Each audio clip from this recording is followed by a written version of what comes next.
So I've made a number of different videos that go into why I do what I do and the challenges that I've had and some of the challenges I've overcome.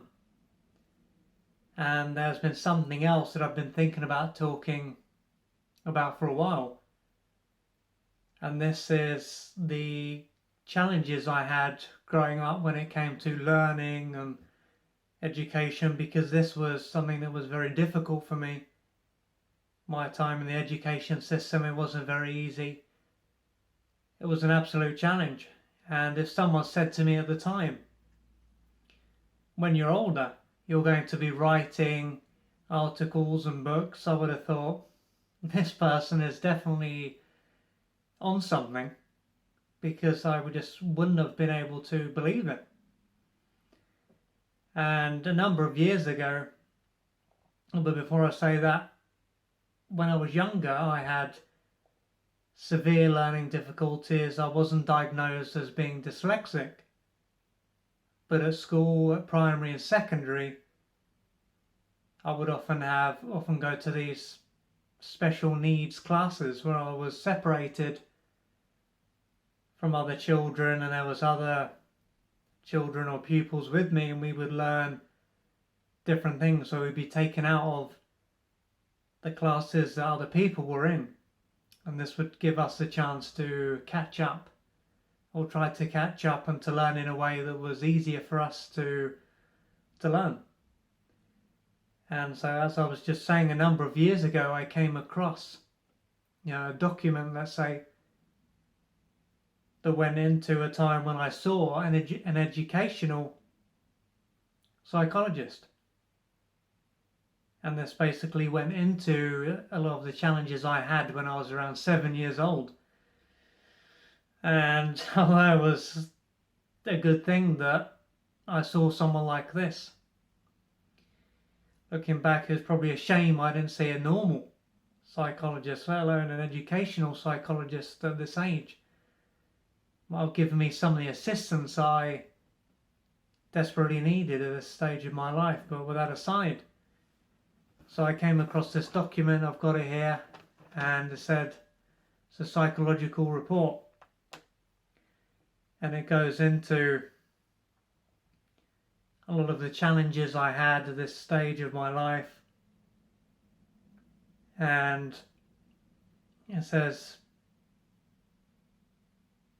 basically that I'm an artistic boy who enjoys games and PE. It goes into the issues I had with different abilities and all the rest of it. And then it goes on to say that because my visuospatial, visuoperceptual skills are relatively well developed, that I may show a bias towards more practical school subjects in due course. So to me, this shows that because of that, it's a surprise that I've gone on to the path that I have. But with that aside, when I was growing up, I was well behind in my spelling and reading. I don't think I could read properly until I was around 11 or something like that. And I did have a tutor for perhaps a number of years to help, so it was good that that was again taken care of. Someone spotted that. And after I finished school, I wasn't sure what I was going to do, because I didn't do, as I said, I didn't do very well at school. The highest grade I got was a D, so going into academia was certainly not something that I was looking to do. Although when some of my friends went to university, perhaps most of my friends, I thought, I should be going there. This is where intelligent people go. So it was a really painful experience, the fact that I wasn't going there too, although I didn't really know what I would do anyway. And so I ended up studying sport and leisure, and not because I was really sporty, but because I enjoyed working out. So I ended up going down this path, and this sorted things out for a year, but once that was over again, what am I going to do? Because I didn't really believe that I could do much. Sure, I was practical, as this form said, so I could make things with my hands and I enjoyed being in the garden. But other than that, I didn't really see what I could do. I mean, I was good with people because I grew up in a guest house. So I had the chance to speak to people from all over the world and welcome people and to get to know people from different backgrounds, so I could do that. But again, it wasn't like I thought, yeah, I could use that in some way. That wasn't really something that crossed my mind. And in 2003, I ended up reading my first book on self-development, and I met a mentor around this time as well, and someone who didn't think I was weird. They understood me, they respected me, they could see something in me that perhaps someone else hadn't seen. So this was a woman who had a big effect on my life, and ended up learning Reiki healing and NLP with this woman. But then again, the time would go by again after this with me not really knowing what to do, and I did music technology. And I worked really hard and I ended up getting top marks.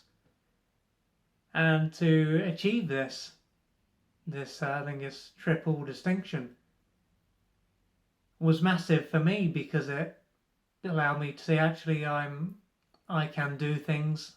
I am actually quite capable. And it was massive boost, a massive reflection of what I could do. But during this time I used to buy books and I'd have a dictionary and I'd read the book, and every word I didn't understand I would look up in the dictionary. And time went by and I kind of toyed with being a coach and going that route. And then in 2010 I had this experience and I came back and thought, I've got to write about this. And for 2 years up until that point, I'd had a journal and I'd been writing in there.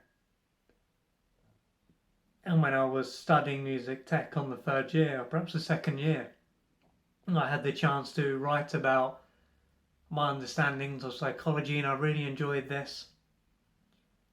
And then after that, I just kept writing and writing and writing, and pretty much took over. And then I started putting books together, and then the years went by and I created an audio book and how-to guides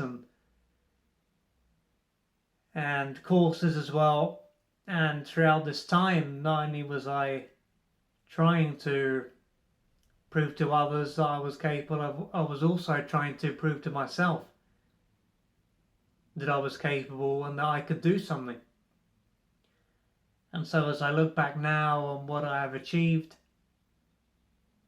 and versus where I started, is quite spectacular, I think. Because I would have never have imagined that I could do what I'm doing now. So with my own story to one side, perhaps you can relate to some of what I've spoken about here. Perhaps you started off not doing very well and perhaps you've transformed yourself. Perhaps you're in a position now where you wonder if you are capable of achieving anything. And this could be because of the messages you've received and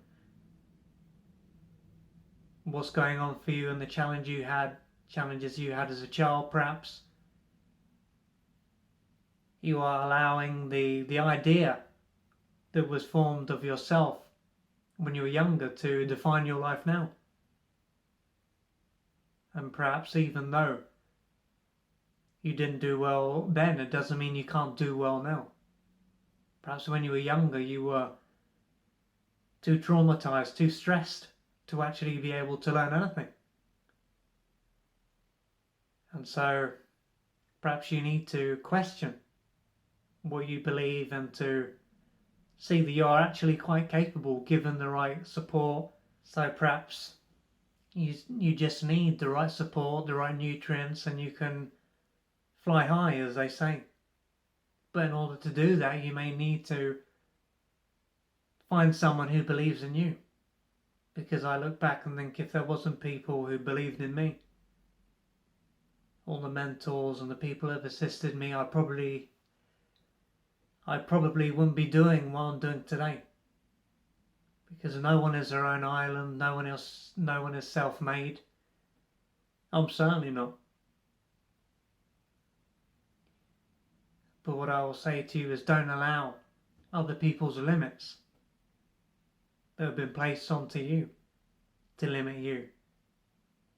Because you are far more capable than you think.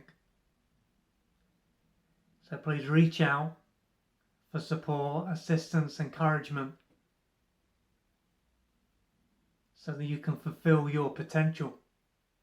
Because who knows what you can achieve.